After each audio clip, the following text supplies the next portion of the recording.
रोशनी जो है वो हमारे जीवन में एक अलग महत्व है। कैसे? वो ज्यादा भी नहीं होनी चाहिए, वो कम भी नहीं होनी चाहिए। इसी के साथ हम सर से बातचीत करेंगे और जानेंगे सर जिस तरीके की हम लाइटिंग यहाँ पर देख रहे हैं और इसका जो है एक अलग इफेक्ट होता है। कहते हैं कि रोशनी ज्यादा भी नहीं पड़नी चाहिए, एक स्ट्रेट भी नहीं पड़नी चाहिए। तो क्या ये यूनिकनेस क्या है इसकी? नमस्कार। मैं आप लोगों के चैनल से पहले तो मैं आप लोगों को बधाई देना चाहूँगा कि आप इस शो को कवर कर रहे हैं और ये अति महत्वपूर्ण है कि कवर करके लोगों को इस बारे में मालूम चले कि हम हिंदुस्तान में किस तरह का प्रोडक्ट बनाते हैं। यहाँ हमारी जो कला है हिंदुस्तान में वो हैंडीक्राफ्ट की एक स्पेशल कला है। और जैसे कि आपने अभी क्वेश्चन करा कि रोशनी के ऊपर आपने जो है जो एक पॉइंट रखा, आई थिंक मेरे हिसाब से ये बहुत ही अच्छा सवाल है। मैं इसको एलोबरेट करने के साथ में आपको बताना चाहूँगा कि लाइटिंग के जो प्रोडक्ट्स हैं हम लोगों के हिंदुस्तान से आज की तारीख में चाइना से ज़्यादा हम लोग लाइटिंग कर रहे हैं। और उसकी वजह यह है कि हमारे पास जो कला है, जो हैंडीक्राफ्ट है, वो चाइना नहीं कर पा रही है। और चाइना को हम पीछे छोड़ रहे हैं। चाइना को लाइटिंग में हम पीछे छोड़ रहे हैं, फर्नीचर में भी हम पीछे छोड़ रहे हैं, खास तौर से जो हैंडीक्राफ्ट प्रोडक्ट है। सर अगला सवाल करें, इससे पहले हम आपको एक छोटा सा इंट्रो जानना चाहेंगे। इनफ्लो ऑर्गेनाइजेशन और आप। अच्छा, ठीक है। मैंने जो है अपनी कंपनी को 1996 में लॉन्च करा और ये मेरा खुद का जमाया हुआ बिजनेस है। नोदी एक्सपोर्ट इनकॉर्पोरेशन जो है वो फर्नीचर और लाइटिंग और डेकोर प्रोडक्ट में एक महारत हासिल करती है।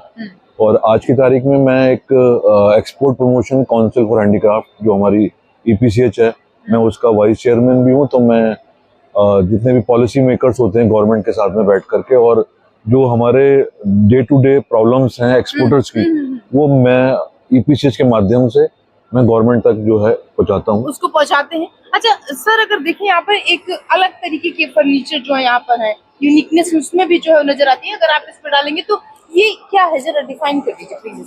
ये पहले जो है सिंगल चेयर हम लोग बनाते थे। अभी सिंगल चेयर को हमने जो है 3 सिटिंग में कर दिया।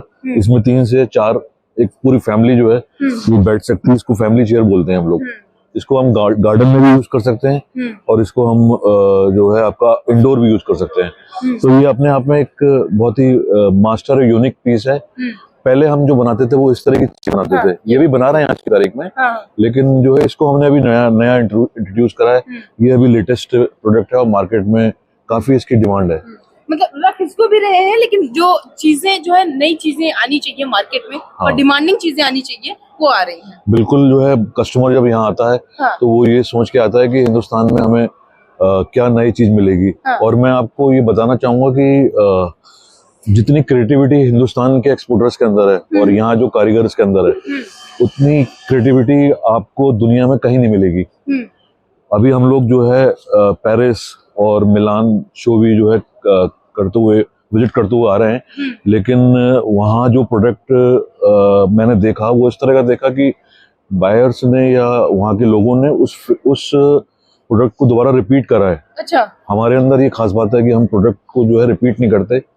और एक नई चीज जो है वो कस्टमर्स को, बायर्स को ये देने की पूरी कोशिश करते हैं। नई चीज जो है कस्टमर को यहाँ दिखाते हैं और ये एक हमारी इसमें हम लोगों का हिंदुस्तान का एक महारत हासिल है। अच्छा सर, जो बायर्स आते हैं वो कितना खुश होकर जाते हैं आपसे? बायर्स को तो जो है हमारी मेहमान नवाजी तो हिंदुस्तान की फेमस है और हम अपने काम से भी जो है उनको खुश करते हैं, अपनी मेहमान नवाजी से भी हम खुश करते हैं उनको। तो वो यहाँ से सुरक्षित, यहाँ जितना सुरक्षित और कंफर्ट फील करते हैं बात करने में, क्योंकि हम लोगों का एक अच्छी बात ये भी है कि लैंग्वेज प्रॉब्लम नहीं है कोई भी यहाँ पर। इंग्लिश अमूमन कॉमन लैंग्वेज है, कहते हैं हिंदी के साथ साथ जो है, तो बायर्स कंफर्टेबल होते हैं बात करने में। जैसे अगर बायर चाइना जाता है तो वहाँ एक ट्रांसलेटर की जरूरत पड़ती है, हमारे हिंदुस्तान में वो यहाँ नहीं है।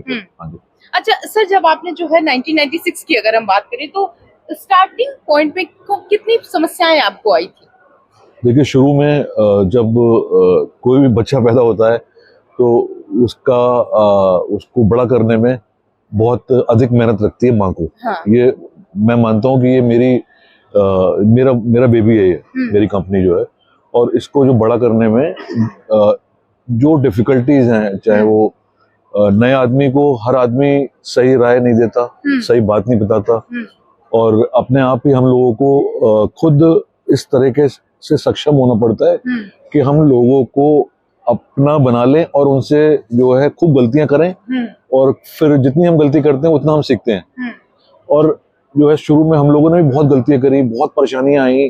परेशानियां किस तरह की आई? परेशानी इस तरह की आई कि सब जो है पॉलिसीज क्या होती हैं, इंटेंसिव क्या मिलते हैं, शिपिंग कैसे होती है, कस्टम क्लियर कैसे होता है, लाइसेंसिंग क्या होती है, गवर्नमेंट की जो पॉलिसीज हैं वो क्या हैं, और क्वालिटी कंट्रोल क्या है, फैक्ट्री में क्या होना चाहिए, कितना स्टाफ होना चाहिए, कौन सा स्टाफ हमें जो है हायर करना है, किस तरह का इंजीनियरिंग हमें रखनी है, किस तरह का हमें मार्केट में रिप्रेजेंट करना है, क्या प्रोडक्ट होना चाहिए। बहुत सारी तरह तरह की हर स्टेज पे डिफिकल्टीज आती हैं। लेकिन जो है अगर आपका मन और आपका विजन क्लियर हो तो मुझे नहीं लगता कि हम किसी भी काम के अंदर जो है पीछे रह सकते हैं। अच्छा सर, क्रिएटिविटी इनोवेशन की अगर बात करें तो उस पर क्या? क्रिएटिविटी के लिए देखिए, जब हम लोग आए थे अपने बिजनेस के अंदर, आज हमारी 3rd जनरेशन काम कर रही है, तो उस टाइम पे हम लोग प्रोडक्ट को कैसे नया बनाएं, हमारे पास सोर्सेज नहीं थे, रिसोर्सेज नहीं थे। आज की तारीख में इंटरनेट का एक बहुत अच्छा माध्यम है। कौन आदमी क्या कर रहा है, कौन सा बायर दुनिया में क्या खरीद रहा है, क्या बेच रहा है, हमें सब मालूम चल जाता है। तो हम अब बहुत इजी हो गया क्रिएटिविटी। दूसरा जो है, हम लोगों की जो 3rd जनरेशन है, जैसे मेरा बेटा है, वो आज की तारीख में खुद डिजाइनर है। वो जो है 4 साल मिलान में फर्नीचर डिजाइन का वो कोर्स करके आया है, और वो अपने कोर्स का यूज जो है हिंदुस्तान के लिए, अपने लिए तो कर ही रहा है। वो उसने एक डिजाइन स्टूडियो खोल रखा है, जिसमें जो है वो यहाँ के जो डिजाइनर्स है, जिनको एक प्लेटफॉर्म नहीं मिल पाता, एक जगह नहीं मिल पाती बैठने की, काम जानते हैं, क्वालिटी तो होती है, प्लेटफॉर्म नहीं मिल पाता, तो वो आज अपने स्टूडियो के माध्यम से उन लोगों को एक जगह देता है और उनको सिखाता है और एक्सपोर्टर्स से कनेक्ट करा देता है, जिससे एक्सपोर्टर्स को भी जो एक अच्छा डिजाइनर मिल जाए और डिजाइनर को एक जो है जॉब मिल जाए, और इससे ऑब्वियसली जो है अंत का जो इसका असर है वो ये है कि बिजनेस हिंदुस्तान के पास आना है। हाँ। सर, इन सारी चीजों में जो है वो आपको सरकार का कितना साथ मिला? देखिए, सरकार जो है आज अगर हम लोगों के साथ नहीं खड़ी होती तो ये शो इतना कामयाब नहीं होता। बगैर सरकार के इतना बड़ा शो को कामयाब करना, इतने बड़े व्यापार को कामयाब करना संभव नहीं है। ठीक है, सरकार की पॉलिसीज बनाने में जो है कुछ समय लगता है, टाइम टेकिंग होता है, और टाइम टेकिंग की वजह यह है कि सरकार के पास एक प्रोडक्ट नहीं है, उनके पास हजारों प्रोडक्ट है। उनको इस तरह से अध्ययन करना है, अपनी पॉलिसीज करनी है, अपने लॉस को जो है क्रिएट करना है, जिससे कि उसकी चोरी भी ना हो और लोगों को डायरेक्ट बेनिफिट भी मिल जाए। तो सरकार का पूरा योगदान हम लोगों के साथ में है। आगे क्या अपील करना चाह रहे हैं? आगे मैं बस सरकार से यही अपील करूंगा कि जिस तरह का उनका साथ हमारे साथ बना हुआ है, वो अपना ब्लेसिंग्स हम लोगों के ऊपर रखें। और जैसे हमारा प्राइम मिनिस्टर साहब श्री नरेंद्र कुमार मोदी जी का ये विजन है कि हम लोग 0 डिफेक्ट और 0 इफेक्ट से काम करेंगे, तो आज हम लोग इसी तरीके से काम कर रहे हैं। 0 डिफेक्ट 0 इफेक्ट प्लस जो है 2030 3 गुना। अच्छा। ये हमारा लोगो है।